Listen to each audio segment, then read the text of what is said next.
इस तरह से we were honored that esteemed Honorable Consul General of India in San Francisco, Dr. Srikar Reddy, accepted our invitation to speak tonight.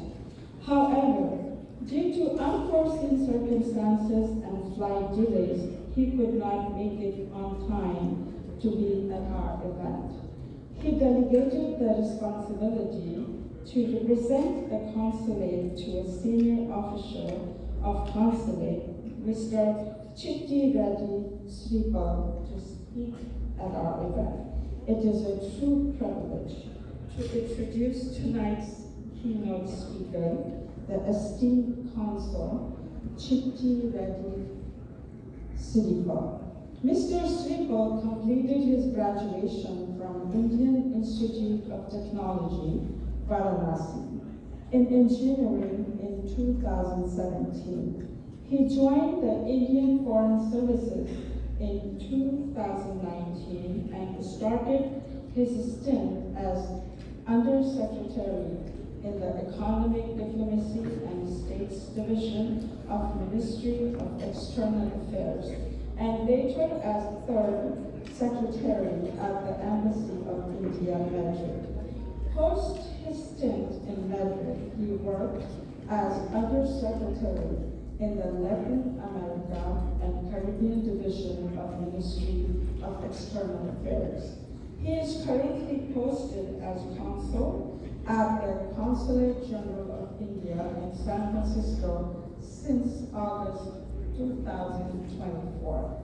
Mr. Sripal speaks several languages, including Spanish and Italian. We are truly honored to have Mr. Sripal as keynote speaker for this year's Sir Syed Day.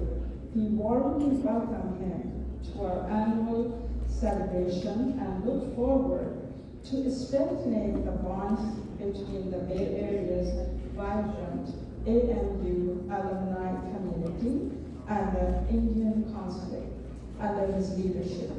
Please join me in welcoming Mr. Sripal to the podium with a round of applause. A very good evening to the distinguished guests and the attendees of today's event. Unfortunately, the Consul General couldn't be here because he was attending an event with the Governor of Utah, and he was very much excited to be here, and he did discuss the event with me a week ago too. But yesterday, since his flight is delayed today, he couldn't make it and defeated me. And first of all, let me thank you all for the hospitality that has been extended to me and the warm welcome. And coming to today's event, first of all, it is quite heartwarming to listen to the presentation that was delivered earlier and see the transformational work that is being done at the community level in India. Coming to education as a mission, it has been quite a long time since we achieved independence, but we do see large amount of, or quite a good number of students, especially quite a good number of children without proper access to education, or when the presentation of midday meal scheme was also being done, I was just thinking how cruel it is as for a society or a community or a country, if you cannot deliver something like basic necessities such as education or right amount of proteins or carbs to our children. But coming to again, since this is an occasion to celebrate Syed Khan, I do have I have a history of, and I do have something to share with you.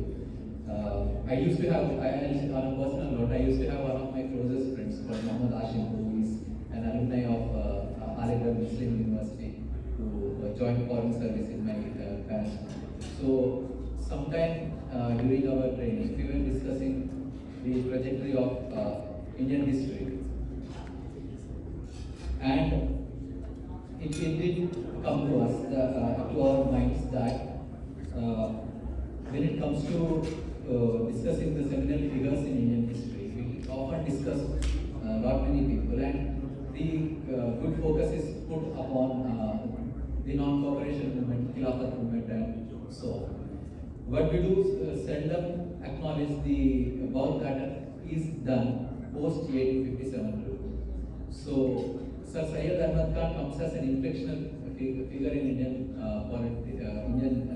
historical landscape, because if you look at the 1857 revolt, we were going back, right? Like we want to bring back those princes who ruled us before. We were wanting to confront the English with the historical backing of the past, or with the notion of medieval understanding of history. Then the 1857 revolt happens, Sepoy Mutiny, and Sir Syed Khan writes a good pamphlet on that revolt. The causes, many people analyze the reasons for failure of that revolt. And for the first time in Indian history, if you look at Indian history, for the first time there is a gentleman who says, okay, now modernization is something we need to take into consideration before we confront or before we transform our society. So before thinking about independence or self-rule, something we ought to think about is modernization. And there comes the Aligarh Muslim University, and with that inspiration, the educational missions or the social reformers who we talk about to take that lead next. And then comes the generation of lawyers, generation of educationalists who take on the mantle of independence. Then we get independence 90 years after the revolt of 1857. And it is a bit unfortunate that we don't spend enough, we don't put that light on that era of 1857 to 1877 or 1878 till Sir Syed Khan was with us. So that transformational years were the foundation of Indian modernity and thereupon Indian independence. And I'm glad that the wonderful work that the alumni has been doing, especially at the community levels.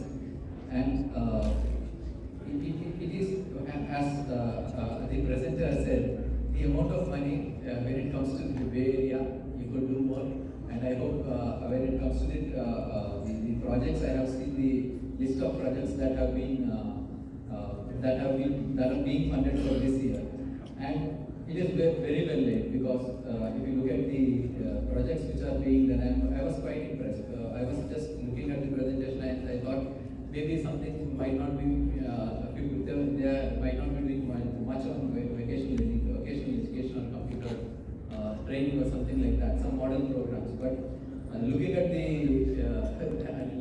presentation, I confess that it's quite remarkable. And I'll share my own my personal experiences when it comes to the field of education, because I did volunteer for a few educational missions during my college years and post that. Maybe it could be like from our own vantage point, or someone who is earning good checks in his life. He might think like $1 or $10 extra would not make a fundamental difference in our lives. But when it comes to from the vantage point of those guys who are at the community level, who are a bit underprivileged, every penny matters. Like, I can't emphasize this because I have experienced in my own life that people who tend to, for example, the previous vice chancellor of Jamia is here. I just got to meet her. So there are few underprivileged people in my own life who had a good station at Jamia, and then they prepared for civil services. And just because they got that bit of extra legroom while preparing, a station to stay, a peer group to come together, they could to excel in their own lives, and there wasn't that underprivileged pulling them back. So when it comes to the work that is being done by Aligarh Education Endowment Fund, I second Asset Mina's words that please donate generously, and it is quite quite a proud moment to see the alumni contributing back to India, because as much as we as much as you guys make a great name for India in the Bay Area with your work, it is also as important that you guys contribute back home sometimes whenever you feel like, because that definitely strengthens the bonds between your alma mater and your next generation. And with these few words, I would thank you again for inviting me, and I wish the Aligarh Education Endowment Fund all the best in their endeavors for 2024, 2025, and yes, thank you.